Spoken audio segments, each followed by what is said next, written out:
Shalom teman-temanku saya seluruh Solanasa. Apa kareba? Kareba belo. Bersemangat. Apa motor? Stadion. Dami takut lama Basturaya. Sebab tadi itu kutandai mau Basturaya. Nanti banyak yang tidak mengerti.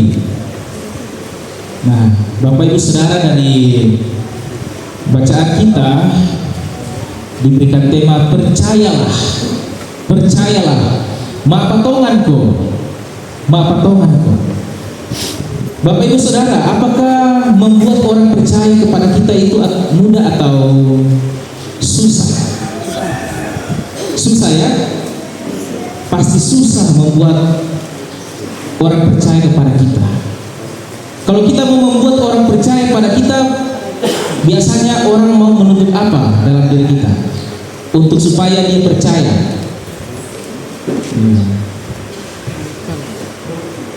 Bukti nyata. Apalagi kata-kata kemarin? Tidak perlu kata-kata katanya, yang penting bukti nyata. Gas. Nah, sulit sekali membuat orang percaya kepada kita, Bapak Ibu. Apalagi kalau para pemuda-pemudi yang mau dekati seseorang, mau dekati cewek, butuh pengorbanan. Kita baru mau membangun kepercayaan orang kepada kita saja sudah sulit. Apalagi yang sudah pernah tersakiti. Pasti sulit sekali lagi untuk membangun kepercayaan kepada bagi orang yang sudah pernah tersakiti, sudah pernah disia-siakan harapannya. Kalau mau membangun itu mungkin 0,1% ya harapannya, tidak ada lagi harapan. Kalau kita lihat sekarang anak-anak muda itu tobaine banyak toraya, muda yang male sholat tutannya toraya. Iya, kenyataan. Salah apa toh? Salah kamu duka, sulaku temone.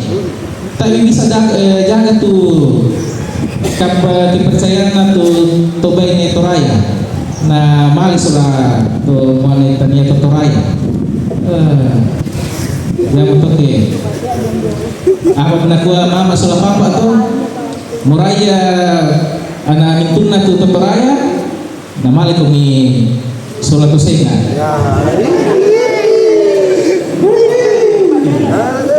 Yang untuk peladaran dan sia-siakan waktu kepercayaan tu tumain negasian. Dah usah dimengerti pada nanti bapaknya tersinggung. Ya, jadi susah sekali membangun kepercayaan, Bapak Ibu Saudara. Dan dalam bacaan kita ini ada seseorang yang sulit untuk percaya. Siapa dia? Thomas, Netoma. Ada kan Netoma? Ya, bukan Netoma Mama Ita ya? Bukan ya? Ini Thomas yang disebut Didimus. Si Thomas, Bapak Ibu, mengapa dia tidak percaya? Mengapa dia sulit percaya, khususnya tentang kebangkitan Tuhan Yesus? Nah, kenapa dia ragu? Apakah Tuhan Yesus membuat dia patah hati? Apakah Tuhan Yesus mengecewakan Thomas sehingga sama sekali dia tidak percaya kepada kebangkitan Tuhan Yesus? Mengapa dia ragu? Ya, kita tahu si Thomas ini dijuluki dengan si peragu ya. Thomas si peragu. Mengapa demikian, Bapak Ibu? Nah, mari kita lihat. Kita jangan selalu menjuluki Thomas si peragu, tetapi kenyataannya dalam kehidupan kita juga kita sering meragukan Tuhan. Inilah gambaran diri kita dalam diri Thomas. Kita lihat mengapa Thomas ragu, mengapa Thomas tidak percaya dengan kebangkitan Tuhan Yesus. Kita lihat dulu, Bapak Ibu. Ada beberapa penyebab orang meragukan tentang Ini kayaknya saya sudah pernah kasih tahu ke Bapak Ibu Saudara. Ada orang ragu tentang Tuhan karena dia memang tidak percaya kepada Tuhan. Dia tidak percaya adanya Tuhan. Itu biasa disebut ateis ya. Tidak percaya tentang adanya Tuhan. Memang dia tidak percaya. Dan dia tidak mau beragama. Itu yang pertama. Lalu yang kedua, ada orang yang tidak percaya Tuhan karena pengalaman dalam dirinya, pengalaman yang buruk dalam kehidupannya, sehingga dia terganggu secara psikologis dan berdampak pada spiritualitasnya. Itu disebabkan karena mungkin lingkungannya yang buruk, disebabkan karena orang tuanya yang tidak baik, sehingga dia ada dalam penderitaan, kesusahan hidup, dan dia merasa Tuhan itu tidak baik, Tuhan itu buruk. Kenapa saya dibuat seperti ini? Kenapa saya dibuat menderita? Kenapa sampai saat ini saya jomblo? Teman-teman saya sudah menikah, saya juga kasihan. Aduh, mungkin Tuhan sudah tidak sayang. Jadi saya tidak mau percaya Tuhan. Saya lupakan dia. Saya cari kerja sampai saat ini tidak dapat, hidup saya tambah menderita. Orang-orang yang saya sayangi tinggalkan saya. Orang tua yang seharusnya menemani saya, menyayangi saya, meninggalkan saya, membuat saya menderita. Nah, itu membuat orang tidak percaya tentang Tuhan, karena menganggap Tuhan itu kejam. Itu yang kedua. Lalu yang ketiga, penyebab orang tidak mau percaya dengan Tuhan adalah dia menikmati dosa dalam hidupnya. Karena dia merasa, aduh, saya melakukan dosa ini kok tidak ada efek ya, tidak ada efek samping. Saya lakukan salah. Terus menerus dia melakukan dosa, dan itu membuat dia jauh daripada Tuhan. Dan pada akhirnya dia meninggalkan Tuhan dan tidak mau lagi percaya kepada Tuhan. Nah, dari 3 kriteria ini saudara masuk kriteria yang mana? Ada kan? Semoga tidak ada ya. Semoga kita semuanya adalah orang-orang yang terus percaya kepada Tuhan. Amin. Lalu pertanyaannya, Thomas masuk dalam kriteria yang mana kira-kira? Nah, Thomas tidak masuk dalam 3 kriteria ini. Tetapi keraguan Thomas, ketidakpercayaan Thomas itu berasal dari apa? Yaitu dari kekecewaan spiritualitas, kekecewaan religius,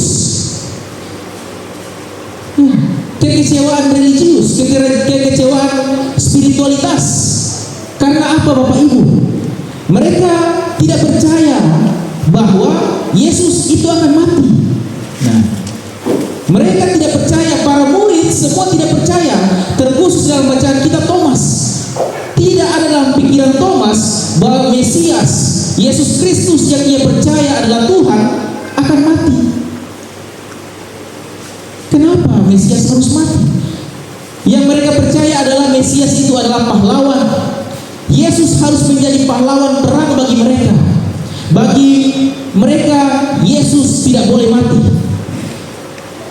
Beberapa kali Tuhan Yesus mengatakan bahwa dia akan pergi ke Yerusalem, dia akan menanggung penderitaan, dan di sana dia akan mati. Tetapi juga Tuhan Yesus mengatakan bahwa dia akan bangkit. Tapi mereka tidak percaya. Mereka tidak percaya. Saudara ingat peristiwa ketika Petrus menegur Tuhan Yesus. Ketika Tuhan Yesus mengatakan hal yang tadi, Petrus katakan apa? Dia tarik Tuhan Yesus ke samping dan dia katakan, Tuhan itu sekali-kali tidak akan terjadi kepadamu. Mereka tidak percaya Bapak Ibu bahwa Mesias akan mati. Bukan karena mereka tidak percaya bahwa Yesus itu Mesias, bukan ya. Mereka 100% percaya bahwa Yesus adalah Tuhan. Tetapi mereka tidak percaya tentang Yesus, tentang konsep Mesias yang mati. Mereka sangat setia mengikuti Yesus Bapak Ibu. Mereka sangat mengasihi Tuhan Yesus. Tapi sekali lagi mereka tidak percaya Mesias yang mati dan kemudian secara waktu yang singkat dia akan bangkit. Mereka tidak percaya. Kalau orang Israel, khususnya orang Yahudi, khususnya aliran Farisi, percaya ada kebangkitan, Bapak Ibu. Tetapi orang Saduki yang tidak percaya tentang adanya kebangkitan. Kebangkitan yang dipercaya oleh orang Farisi itu nanti di akhir zaman, bukan di hari yang ketiga, bukan. Nanti di akhir zaman. Jadi ketika Yesus bangkit pada waktu yang singkat, pada hari yang ketiga, itu mereka tidak percaya. Dan di ayat 29 di situ apa yang Tuhan Yesus katakan? Ya, karena engkau telah melihat aku, maka engkau percaya. Berbahagialah mereka yang tidak melihat namun percaya. Nah, apa artinya ini, Bapak Ibu? Apa artinya Tuhan Yesus mengatakan seperti ini? Ya. Banyak orang punya pemahaman bahwa yang penting saya ini percaya kepada Tuhan tanpa saya harus tahu bukti, tanpa saya harus menuntut bukti. Yang penting saya percaya. Yang penting saya percaya. Nah, bukan begitu juga, Bapak Ibu, ya. Bukan seperti itu juga. Kita pun harus percaya dan kita harus menyelidiki apakah memang betul-betul Tuhan Yesus itu bangkit. Kita harus punya pengenalan yang dalam tentang Tuhan Yesus. Jadi yang Tuhan Yesus maksud seperti ini, Bapak Ibu. Karena kita percaya bahwa Tuhan Yesus itu sudah bangkit, karena iman Kristen sendiri adalah kebenaran. Alkitab sendirilah, dirinya sendirilah yang membuktikan dirinya bahwa Alkitab memang benar, bahwa Tuhan Yesus memang bangkit. Melalui dari kisah Thomas ini, kita melihat bahwa kebangkitan Yesus itu benar-benar nyata. Dan kemudian itu harus dikaitkan dengan ayat yang ke-30 sampai 31 yang berbicara tentang kelanjutan dari pemberitaan Injil. Orang-orang yang hidup setelah zaman para rasul, zaman para 12 murid itu sudah tidak menyaksikan lagi ya Tuhan Yesus seperti apa, Tuhan Yesus bagaimana. Sekarang kita hanya melihat gambar Tuhan Yesus. Kalau Tuhan Yesus gondrong, punya cabang, pakaiannya seperti ini, seperti itu. Tapi kita tidak tahu apakah nyata seperti itu Tuhan Yesus. Kita sudah tidak melihat lagi seperti yang dilihat oleh Thomas, Bapak Ibu. Namun berbahagialah kita yang tidak melihat hal seperti itu, tapi kita percaya. Bukan karena tidak ada bukti, bukan karena tidak ada bukti, tapi para rasul yang sudah membuktikan itu. Mereka sudah membuktikan itu. Mereka sudah melihat langsung, lalu kisah-kisah Tuhan Yesus itu dituliskan di dalam Alkitab, dan itu membuat kita percaya. Dan itu cukup membangun iman kita supaya percaya kepada Yesus Kristus dan memperoleh hidup di dalam nama Tuhan Yesus. Sehingga Yohanes menulis di ayat 30 sampai 31 cukup kisah ini. Masih banyak lagi kisah-kisah yang populer, yang sangat spektakuler yang dilakukan oleh Tuhan Yesus. Tetapi cukup kisah inilah, Alkitab ini menggambarkan bagaimana Tuhan Yesus pernah hadir dan membangun iman kita, Bapak Ibu. Nah, Bapak Ibu Saudara, dari sini juga kita belajar iman Kristen itu adalah satu-satunya agama yang mendasarkan tokoh Alkitabnya itu berdasarkan dengan fakta sejarah. Itu fakta pertama yang perlu kita ingat, tanamkan dalam hati kita. Kalau Hindu membuat kita percaya kepada dia, bahwa dia ada, dia hadir, tenang Bapak Ibu. Ketika kita sungguh-sungguh berserah kepada Tuhan, ada saja hal-hal yang simpel, hal-hal yang kecil yang membuat kita percaya kepada dia, yang membuat kembali kita tenang dan percaya kepada dia. Seperti Tuhan Yesus membuat Thomas percaya, Dia pun bisa membuat kita percaya kepada Dia. Karena itu Bapak Ibu Saudara, percayalah selalu kepada Injil. Percayalah bahwa Yesus pernah hadir di dunia ini. Dia mati, tapi Dia kembali bangkit. Dan Dia telah memberikan kepada kita keselamatan kekal. Dan yang paling penting Bapak Ibu, mari kita nyatakan, buktikan kepercayaan kita itu kepada Tuhan lewat perilaku kita sehari-hari melalui kesetiaan dan ketaatan kepada-Nya. Amin. Amin firman Tuhan.